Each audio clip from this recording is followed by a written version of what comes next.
What's up, Daw Nation? Your pads need to be wubby. Sounds weird? It is weird. Sounds like this. Let's talk about it. These are actually the main like chord stacks from later in the track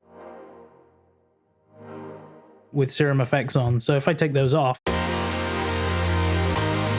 it's literally just that. If I go into the serum effects, yeah, so it's controlling the low pass. Yeah, so it has that kind of like breezy texture, and there's a bit of delay and a flanger, I suppose. Yeah, you can kind of hear that a little bit in there. Did I go extra on the EQ? Oh, that's just coming up. Opening it. Yeah. Well, anyway, there's reverb on there, and so that creates this kind of breezy sound with the stacks.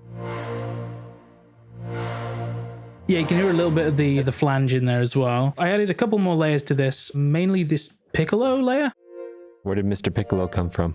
Where did Mr. Piccolo come from? Yeah, so I believe this is, yeah, literally just sampler. This is one of Logic's inbuilt, like, and then I got the same serum effects applied on there as to the other kind of breezy stacks that I processed. This is a small little snippet of our In the Dot episode that we did with Chime breaking down his song, Voidwalkers. If you want to check out that full walkthrough, plus get a free sample pack from the sounds that were made from Voidwalkers, there is a link down below, or you can head on over to dawnation.net/Voidwalkers. Go check it out right now.